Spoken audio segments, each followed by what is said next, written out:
friends and people of all ages, welcome to the show.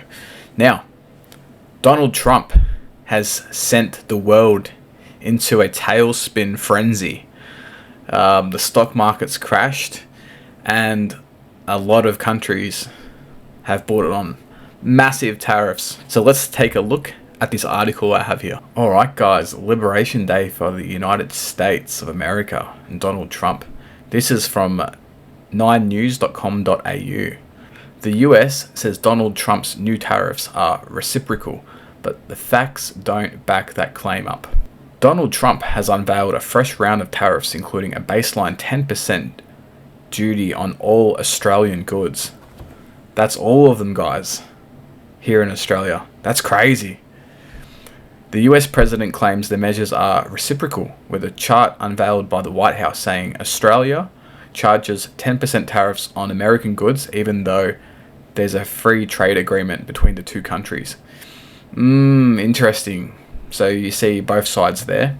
So there'll be 10% on both sides. Really, there shouldn't be any on both sides. That would help the relationships immediately. So what is Trump actually retaliating against? This is what you need to know. Does Australia impose tariffs on US goods? No. Okay. Despite what Trump's chart might have you believe, Australia does not impose any tariffs on imports from the US due to a free trade agreement signed between the two countries in 2005. Prime Minister, aka Prime Sinister, Anthony Albanese made this point after Trump's announcement. President Trump referred to the reciprocal tariffs. A reciprocal tariff would be 0, not 10%, he said. Indeed, the current Australian government has generally been opposed to import duties. It removed the best part of 500 so-called nuisance tariffs last July and didn't impose retaliatory measures to trump taxes on steel and aluminium earlier this year. And here's a photo of the Prime Minister of Australia. Real dominant force, isn't he? No, he's a bit of a weasel. There's a bit of a telling fine print in Trump's chart under tariffs charged to the USA. It includes currency manipulation and trade barriers. The framing is problematic. They are reciprocal in the face of the perceived unfairness to the US rather than specific economic harms, Monash Business School's Dr. Nicola Fuckwit said. It appears that Trump or the United States can redefine any trade policy difference in unfairness and reach for tariffs. This gives rise to a high level of uncertainty. It's a bit of an arbitrary calculation, but the currency manipulation and trade barriers is likely how the White House came up with its 10% figure for Australia. Although it could be a reference to the GST, the 10% sales tax on all goods and services, imports or otherwise. The main trade barrier it's referring to in Australia's case is the strict biosecurity control preventing import of raw beef from many countries, of which the US is just one. Alright guys, here's a chart for you. It shows here tariffs charged to the USA, and then another one here, USA discounted reciprocal tariffs next to it. So you've got most countries there.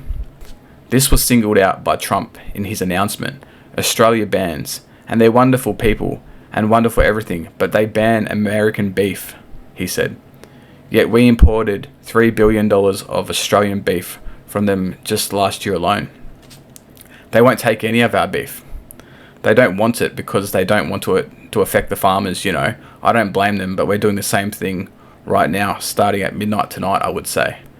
Australia does accept raw beef from some countries like Japan, and US imports were only banned in 2003 due to concerns about the deadly and incurable mad cow disease in American cattle. So we've got conflicting stories. Australia saying one thing, America saying another thing. That's not good. There's no clarity here, guys.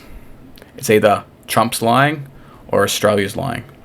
In a report released earlier this week by the Office of the US Trade Representative, which has since been removed by the USTR's website, several other trade issues with Australia were noted.